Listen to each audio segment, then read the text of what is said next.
अज़ीज़ तलबा व तालिबात अस्सलामु अलैकुम। मैं हूँ आपकी उर्दू की टीचर। मैं अपने जमात पंजुम के तलबा व तालिबात से मुखातिब हूँ।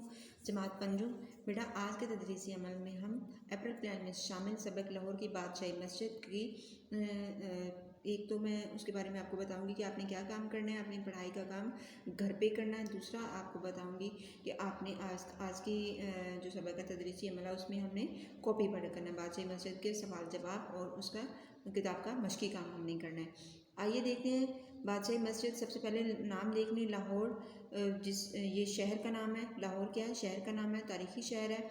इसमें सबक का नाम जो है बादशाही मस्जिद, मस्जिद अल्लाह ताला का घर। इस मस्जिद का नाम क्या है? बादशाही मस्जिद है।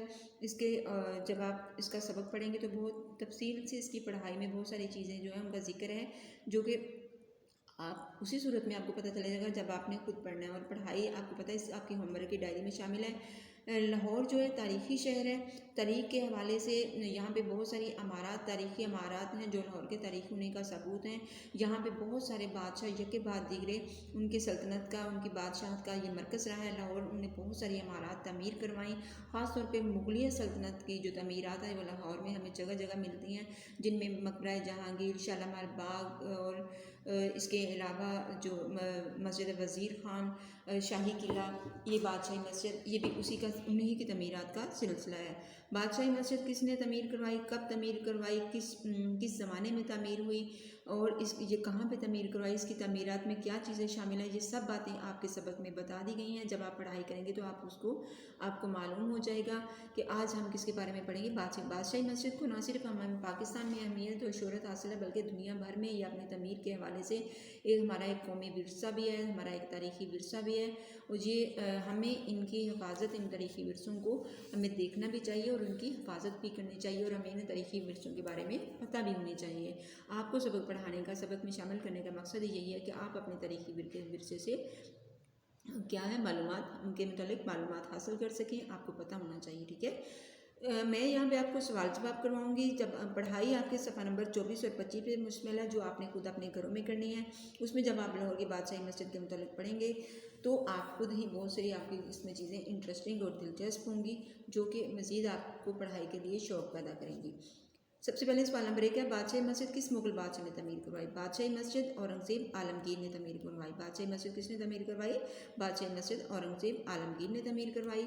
नंबर 2, बादशाही मस्जिद के नज़दीक कोई सी दो मशहूर तारीख़ी इमारतों के नाम लिखें। बादशाही मस्जिद के नज़दीक जो दो मशहूर तारीख़ी इमारतें, उनमें नंबर 1 पे शाही किला, नंबर 2 पे मीनार पाकिस्तान।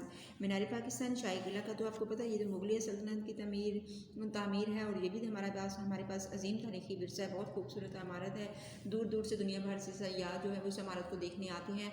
और मीनार पाकिस्तान 23 मार्च यौम पाकिस्तान के हवाले से बहुत शोहरत रखता है कि यहाँ पे वो करारदाद, पाकिस्तान को बनाने की करारदाद जो है, अलग वतन को बनाने की करारदाद जो है वो क्या बनाई गई। और जब ये करारदाद पास हुई उस वक्त पाकिस्तान का नाम भी अभी तजवीज़ नहीं हुआ था। तो इस करारदाद के पास होते ही हिंदुओं ने इस करारदाद को करारदाद पाकिस्तान का नाम देना शुरू कर दिया। तो फिर उसके बाद पाकिस्तान का नाम, पाकिस्तान जब आज़ाद हुआ तो तजवीज़ क्या हुआ? अलग वतन पाकिस्तान। फिर उसका नारा भी पाकिस्तान का मतलब क्या, ला इलाहा इल्लल्लाह, इस तरह की चीज़ें जो है वो सारी आम होना शुरू हो गई। तो ये मीनार पाकिस्तान तहरीक पाकिस्तान के हवाले से बहुत शोहरत का हामिल है, और अगरचे इसकी तमीरात जो है वो पाकिस्तान बनने के बहुत बाद में हुई। ठीक है, बादशाही मस्जिद और शाही किला के दरमियान मौजूद बाग का नाम क्या है? बादशाही मस्जिद और शाही किला के दरमियान बाग का नाम हजूरी बाग है। अगर आप देखिए बादशाही मस्जिद की सीढ़ियाँ चढ़ रहे हो, ठीक है, बादशाही मस्जिद में जब आप दाखिल होते हैं तो आपको बहुत ज़्यादा सीढ़ियाँ चढ़नी पड़ती हैं ना, तो ऊँची सी दरवाज़ा बादशाही मस्जिद का। तो जब चढ़ते हैं तो आपके सामने एक मंजर है बहुत खूबसूरत, शाही किला के दरवाजे के सामने और बादशाही मस्जिद के बीच में। तो ये बाग, इसको क्या कहते हैं? हजूरी बाग कहते हैं इसको। नंबर 4, बादशाही मस्जिद की अंदरूनी दीवारें किस तरह की हैं? अच्छा बेटा, ये बादशाही, इसमें मटेरियल या मवाद नहीं, जो तमीराती मवाद की बात नहीं की गई, इसमें एक खूबी है इन दीवारों में, वो यहाँ पे बताई जा रही है कि बादशाही मस्जिद की अंदरूनी दीवारें ऐसी हैं कि जब मुअज्जिन यानी अजान देने वाला अजान देता है तो बग़ैर लाउड स्पीकर के अजान हर हिस्से में सुनाई देती हैं। तो बग़ैर लाउड स्पीकर के अजान जो है वो मस्जिद के हर हिस्से में सुनाई देती है। कितनी बड़ी इसकी तामीरात की ये अच्छी बात है कि आप माशाल्लाह से, आप में से बहुत सारे लोगों को ये आपने बादशाही मस्जिद को देखा होगा, उसमें गए होंगे तो आपने देखा होगा कि कितनी बड़ी मस्जिद है और उसके इर्द गिर्द जो बरामदे हैं बादशाही मस्जिद के, जो दीवारें हैं उसकी, जब उसमें अजान दी जाती है तो कितनी बड़ी, उसकी हर जगह पर उसकी मौसम की जो अजान है वो बगैर लाउड स्पीकर के हर जगह क्या है सुनाई देती है। नंबर 5 पे मस्जिद के सेन में वज़ू के लिए बनाए गए तालाब में क्या ख़ास बात है। मस्जिद के सेन में जो वज़ू के लिए बनाया गया तालाब है उसमें कौन सी अहम खूबी है। मस्जिद के सेन में बनाए गए तालाब के इर्द गिर्द का सफ़ेद पत्थर सख्त गर्मी में भी ठंडा रहता है। जो मस्जिद का जो तालाब बनाया गया है उसमें उसके इर्द गिर्द जो सफ़ेद पत्थर इस्तेमाल हुआ है ना, ये आपने कोशिश करनी है कि आप इस चीज़ को चेक भी करें कि आया ये बात सही भी है कि नहीं। बिल्कुल सही है। 100% के वहाँ का जो पत्थर है ऐसा पत्थर का इस्तेमाल हुआ है कि सख्त गर्मी में भी वो क्या है गर्म नहीं होता, वो ठंडा रहता है। लो उसके बाद नेक्स्ट आ जाते हैं, ये आपका सवाल जवाब है 5 सवाल, सवाल नंबर 1 से लेके सवाल नंबर 5 तक आपके ये सवाल हैं। इनको आपने खुशखत अपनी कॉपी पे तहरीर करना है। उससे पहले आपने अपने सबक की पढ़ाई करनी है और ये बादशाही मस्जिद के मुतालिक जो तारीख़ी बातें हैं, इसकी तामीरात के मुतालिक, इसके मुतालिक अहम मालूमात जो है वो आपने सबक से पढ़नी है और उनको याद रखना है। आइए किताब के मश्की काम की तरफ। जी बेटा, किताब का मश्की काम है। सवाल नंबर 2 है, सफ़ा नंबर 26 ओपन कर लें, 26 ओपन कर लें सब बच्चे। सवाल नंबर 2 सफ़ा नंबर 26 आप सब ओपन करें। सवाल है आपका खाली जगह पूर्ण। किताब के ऊपर ही काम है। जब आप अपनी किताब ओपन करेंगे तो ये स्टेटमेंट लिखी हुई है, स्टेटमेंट लिखने पढ़ेंगे तो उसके साथ साथ आपको स्टेट समझ आते जाएंगे जवाब। सबसे पहले नंबर पर जैसे स्टेटमेंट है, बादशाही मस्जिद लाहौर शहर के स्पेस यानी दी गए में वाक़ है, तो वहाँ पे क्या आएगा वस्त आएगा। नंबर 2 पे इसी तरह आप पढ़ेंगे, मस्जिद की इमारत में ज़्यादातर कौन सा पत्थर इस्तेमाल हुआ है, सुरख। तो आपको इस तरह नंबर 1 पे आपने लगाना है बस, नंबर 2 पे सुरख, नंबर 3 पे 1 लाख, नंबर 4 पे तारीख़ी इमारतों, नंबर 5 पे कुरान मजीद। तो ये पाँचों के पाँचों फिलिंग दी ब्लैंक्स के जवाब आपको यहाँ पे दिए गए हैं। आप इन अल्फाज की मदद से अपनी फिलिंग दी ब्लैंक्स जो है खाली जगह पूर्जे उनको क्या करना है, आपने मुकम्मल करना है। उसके बाद आ जाते हैं सवाल नंबर 3 की तरफ। सवाल नंबर 3 जो आपके 2 सफ़ात पे सफ़ा नंबर 26 और 27 पे मुश्तमिल है, वो है आपका दुरुस्त जवाब का इंतखाब। आपके दुरुस्त जवाब जो है वो स्टेम या स्टेटमेंट दी गई है, उस स्टेटमेंट के नीचे 4 ऑप्शन दिए गए हैं। उनमें से जो करेक्ट ऑप्शन है उसके ऊपर आपने क्या है टिक का निशान लगाना है। सबसे पहले है जैसे बादशाही मस्जिद बादशाह ने तामीर करवाई, किस बादशाह ने। 4 नाम दिए गए हैं, बहादुर शाह जफ़र, शाहजहां, औरंगज़ेब, आलमगीर, अकबर। ये मुग़ल बादशाहों के नाम हैं। इनमें से बादशाही मस्जिद जो है औरंगज़ेब आलमगीर जो है उन्होंने तमीर करवाई थी। और इसको बादशाही मस्जिद का दूसरा नाम जो है आलमगीरी दरवाज़ा भी कहा जाता है। बादशाही मस्जिद का दूसरा नाम क्या है, आलमगीरी दरवाज़ा भी इसको कहा जाता है। मैंने मिसाल के तौर पे आपको समझा दिया कि किस तरह से आपने सवाल नंबर जो 3 है उसको आपने पूरा करना है। इसी तरह आप नेक्स्ट स्टेटमेंट पढ़ेंगे तो आपको जवाब मिल जाएगा। इस तरह नंबर 3 पढ़ेंगे आपको जवाब मिल जाएगा। इसका नंबर 4 पढ़ेंगे आपको जवाब मिल जाएगा। उसके बाद आते हैं सवाल नंबर 4 की तरफ। सवाल नंबर 4 बेटा सफ़ा नंबर 27 पे आपके है। ये है अल्फाज के मानी लुगत से तलाश करें। आपने अल्फाज के मानी को किससे तलाश करने हैं, लुगत से तलाश करने हैं। और किताब के ऊपर ही आपकी जगह दी गई है मानी के लिखने के लिए, आपने उनके सामने ये मानी लिखने हैं। वस्त का मतलब क्या होता है, दरमियान। हाउस का मतलब तालाब, खुशनुमा, अच्छा दिखाई देने वाला। दस्तयाब, मुहैया होना, जो मिल जाना, ठीक है, दस्तयाब होना, आपको वो चीज़ मिल जाए। मनसूब, किसी के साथ ताल्लुक़ होना, किसी के साथ जोड़ना, किसी के साथ मुंसलिक करना, ये मनसूब होता है।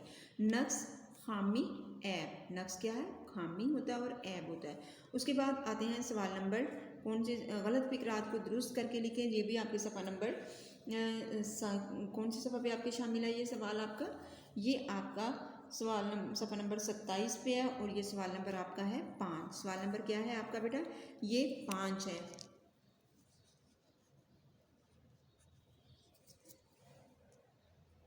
इसमें गलत फ़िक्रात को उसके सामने ही दुरुस्त करने के लिए उस किताब में जगह दी गई है। आपने वहाँ पे ही आपने इनको लिखना है। आपकी मदद के लिए ये अल्फाज को दुरुस्त कर दिया गया है। दरअसल में वो सच्चा है, दरअसल वो सच्चा है, में नहीं आपने लिखना है। क्या लिखना है, दरअसल वो सच्चा है, में इसमें गलत है। आब ज़मज़म का पानी मुतबरक है। आब ज़मज़म मुतबरक है क्योंकि आपका मतलब ही पानी होता है, इसमें पानी आपने नहीं तहरीर, आब ज़मज़म का पानी आपने तहरीर नहीं करना, मुतबरक का लिखना है। कोह हिमालय का पहाड़ बहुत ऊंचा है। कोह का मतलब भी बेटा पहाड़ है, हिमालय का पहाड़ बहुत ऊंचा है। दो तरह से इसका या हिमालय का पहाड़ बहुत ऊंचा है, या आपने लिखना है कोह हिमालय बहुत ऊंचा है, ठीक है। वो हर दिन सैर को जाता है, ये सही नहीं है, वो हर रोज़ सैर को जाता है। हर दिन को नहीं लिखना है, रोज़ लिखना है। ये दही बहुत खट्टी है, ये दही बहुत खट्टा है लिखते हैं, खट्टी है नहीं लिखते। उसके बाद नेक्स्ट आ जाते हैं मुश्किल अल्फाज के मानी की तरफ। मुश्किल अल्फाज बेटा मैंने आपकी मदद के लिए कुछ मुश्किल अल्फाज यहाँ पे तहरीर कर दिए हैं। अगर आपको इनको आपने याद नहीं करना होता, अगर आपको सबक की रीडिंग पढ़ते वक्त कहीं पे भी कोई बात मुश्किल लगती है तो आप इन या उर्दू लुगत आपके पास अगर डिक्शनरी नहीं है तो आप इन अल्फाज से फ़ायदा हासिल कर सकते हैं, इस्तेफादा कर सकते हैं। नंबर 1, तारीख़ी गुजरे हुए वक्त की यादगार। तारीख़ी क्या होता है? गुजरा हुए वक्त की जो चीज़ें होती हैं, गुजरे हुए वक्त की जो भी चीज़ें होती हैं वो क्या है? यादगार होती हैं। शाहकार का मतलब होता है बड़ा काम, कारनामा। जौहर फन, वस्त दरमियान, मरकज़ी दरमियान, इसका मतलब भी दरमियान होता है। मेहराबों कौसनमा गोल, गोल जगह। जो मेहराबें होती हैं ना गोल गोल, उसमें गुंबद देखिए ना, सॉरी गोल गोल, तो कौसनमा यानी गोल जगह जो है बनाई जाती हैं, वो नज़र आती हैं, छत के ऊपर बनाई होती हैं सामने मसाजिद की। जब मुख्तलिफ़ जगहों पे मसाजिद के अंदर ये भी एक तमीरात में अहम शामिल होती है। तो ख़ासतौर पे जो मुगलिया फ़न तमीर में है वहाँ मेहराबें बड़े खूबसूरत तरीक़ों से तमीर की जाती है। नक्शो नगार बेल बूटे, ये भी आपने देखा होगा मस्जिद में, मसाजिद में नक्शो नगार कुरानी ख़त्ताती बहुत प्यार से और बहुत एहतराम से जो है उसको लिखा जाता है और बनाया जाता है। मुतबर्रक पाक बरकत वाला, मंसूब निस्बत किया गया, जानिब तरफ। उसके बाद कुछ अल्फाज जुमले हैं जो कि आपने अपनी कॉपी पे तहरीर करना है। अल्फाज जुमले मैंने बना दिए हैं। ये कौमी विरसा, बादशाही मस्जिद हमारा अजीम कौमी विरसा है। बादशाही मस्जिद, कौमी विरसे से क्या मुराद होता है बेटा? ये कौम की विरसे में वो चीज़ होती है, वो किसी की मलकियत नहीं होती और उसकी हिफाजत करना हर हुकूमत के लिए, आने वाली हुकूमत के लिए फ़र्ज़ होती है और उसको उसी तरह महफूज करना पड़ता है जिस तरह हम अपनी प्रॉपर्टीज़, अपनी जायदादें महफूज करते हैं ना। अगर हम उसको नुकसान पहुँचाते हैं तो फिर हमें क्या है, हम उसकी अपने कौमी विरसे के साथ क्या करते हैं, ना बेईमानी करते हैं, हम उसके साथ मोहब्बत नहीं करते। और कौमी विरसा जो होता है उसको हमेशा तारीख़ में याद रखा जाता है। कौमों की अज़मत, कौमें जो होती हैं अपने चीज़ें उन्हीं की वजह से पहचानी और जानी जाती हैं। जो उसमें देखने वाले कुछ सयाह होते हैं, लोग होते हैं, ये टूरिज़्म का भी तो ज़रिया बनती है ना ये चीज़ें। उसके बाद नंबर 2 पे है शोहरत। बादशाही मस्जिद की शोहरत आज तक कायम है। नंबर 3, तारीख़ी लाहौर एक तारीख़ी शहर है। ये जुमले अल्फाज यही हो, जुमले आप खुद भी बना सकते हैं। नंबर 4 पे वस्त, बादशाही मस्जिद के वस्त में वज़ू के लिए हौज़ बनाया गया है। नंबर 5, शान व शौकत। अक़वाम मुत्तहिदा ने मस्जिद की शान व शौकत के बायस इसे आलमी विरसा करार दिया है। कितनी बड़ी बात है कि जब मस्जिद की शान व शौकत यानी मस्जिद इतनी अजीम मस्जिद, इतनी बड़ी मस्जिद, इतनी खूबसूरत तामीर, तो अक़वाम मुत्तहिदा जो है वो उसका आलमी जो विरसा होते हैं ना, उसमें दुनिया भर से जो अजीम अमारात, अजीम जगहें, जो कुछ ऐसी तमीरात होती हैं जो दुनिया भर में मशहूरत हासिल कर लेती हैं, तो उनको फिर क्या है, आलमी विरसे में उसकी देखभाल में फिर वो एक अदारा होता है, वो भी फिर मदद करता है इन विरसों को, इन हमारे विरसों को जो है आगे तमीर करने में। जैसे शाही किला भी है इसमें शामिल, कला दरावड़, बहुत सारी पाकिस्तान की जो तारीख़ी जगह है ना वो क्या है इसमें शामिल है, आलमी विरसे में शामिल की गई हैं। हड़प्पा का शहर है, मोहनजोदड़ो का शहर है, ये हमारे कौमी विरसे तो हैं ही हैं। इनके साथ साथ इनकी इज़्ज़त की वजह से, इनकी खूबसूरती की वजह से, इनकी तारीख़ी हैसियत की वजह से इनको आलमी विरसों में भी शामिल किया गया है। तो आपने क्या करना है, आपने ये जो जितना भी आज काम बताया इनको आपने कॉपी वर्क का काम कॉपी पे तहरीर करना है, बुक वर्क का काम बुक पे तहरीर करना है और फिर आपने इनको अच्छे से याद भी करना है वक्त पे। उम्मीद है आज का काम आपको समझ आ गया होगा। इसके साथ ही मैं आपसे इजाज़त चाहती हूँ। अल्लाह हाफ़िज़।